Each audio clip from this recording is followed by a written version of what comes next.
राजा काशिफ बड़ी उम्मीद के साथ आपके पास आए। हालांकि पाकिस्तान से अब कोई उम्मीद भारत को है नहीं, लेकिन आपने सुना होगा मैं इरशाद अहमद खान साहब से बहुत आराम से बात कर रहा था। वो मेरी औकात बताने लगे और तमाम तरह की अभद्रता करने लगे। मैं आपसे चाहता हूं कि आप ये सब मत कीजिएगा, क्योंकि हम आपको इस तरीके की कोई बात नहीं करे तो आप भी मत बोलिएगा। अब सवाल मैं आपसे बहुत सीधा सा पूछना चाहता हूं सर। ख्वाजा आसिफ ने आतंकवाद 30 साल से पालने की बात कबूल की है।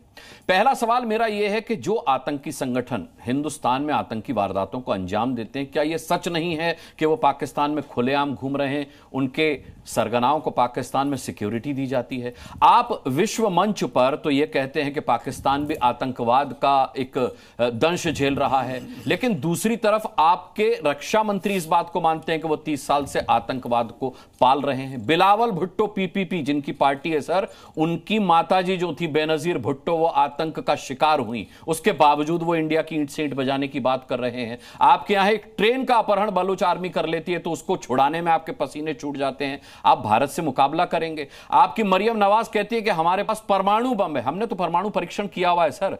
हमारे यहां क्या होता है कि जो दिवाली के पटाखे होते हैं वो सील जाते हैं तो चलते नहीं है। एक बार परमाणु परीक्षण करके देखिए तो सही कि वो बम खोखले तो नहीं है धमकी देने से पहले।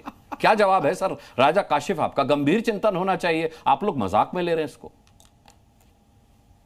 बड़ी लंबी आपकी तकरीर मैंने सुनी। हाँ, तकरीर नहीं थी, मैं तो आपको बता रहा था आप ही का हाल। जी, आपकी भावनाओं को मैं समझने की कोशिश कर रहा था जी। और सवाल ये है बुनियादी तौर पे जिस पे हम बात करने बैठे हैं वो ये कि युद्ध शुरू कब हो रही है। वो आप जब मुड़ते हैं कि जी 36 घंटे बाकी हैं। देखें, वो हिम्मत हौसला है तो अब स्टार्ट करें। राजा काशिफ साहब, 36 घंटे की डेडलाइन हमने नहीं दी है। राजा काशिफ साहब, पाकिस्तानी गिर रहा है। ये तो पाकिस्तान की तरफ से आवाज आई है कि 24 से 36 घंटे के अंदर इंडिया हमला कर सकता है। हमने नहीं दिए सर। नहीं की अभी तक। आप अपने शब्द मेरे मुंह में न डालें सर। गलतफहमी हो रही है। अरे वाह, आपकी हुकूमत की तरफ से, आपकी हुकूमत की तरफ से ये बयान आया है सर। इसमें किसको कैसी गलतफहमी? गलती हो गई, उनको अंडरस्टैंड नहीं हो रहा कि इंडिया अगले शायद 22 तारीख को हुआ है पहलगाम में, अगले 10 दिन भी नहीं करेगा वो। तो बस इंडिया बैठा है सुकून से। और दूसरा, पहलगाम तो इंडिया का अपना इशू है, वो उसको अंदर बैठ के हल करें। पाकिस्तान राजा काशिफ, बहुत बहुत बधाई। आपने पहलगाम को इंडिया का अपना इशू तो बताया, वरना कश्मीर को आप अपना बताते हैं। चलिए, आपकी स्वीकारोक्ति पे मैं आपको बहुत बहुत बधाई देता हूं। आपने पहलगाम को इंडिया का इशू माना। आपने पहलगाम को इंडिया का इशू माना। अब ये बताइए, पहलगाम में आतंकी हमले को पाकिस्तानी इशू मानते हैं कि नहीं मानते हैं आप? पहलगाम तो इंडिया का इशू है, ये मैं मानता हूं, लेकिन आप मानते हैं? अच्छा, ये मानते हैं आप राजा काशिफ कि आतंकवादी हमला हुआ है, जिहादी हमला हुआ है पहलगाम में? इतना तो मानते हैं? मैं आपसे ये पूछ रहा हूं, पहले ये बताइए, आतंकवादी हमला मानते हैं पहलगाम में जो हुआ है? देखिए, जो बलूचिस्तान में हुआ वो आतंकवादी हमला था। एक आक्रमणकारी था, एक हमलावर थे। तो जिस तरह वहां थे वहां भी हुआ। तो अब पाकिस्तान में उसकी यकीनन जांच हो रही है, चीजें होंगी। आप भी जांच करें, डायरेक्ट कहें कि जी हमने ये कर लिया वो कर लिया, लेके चले।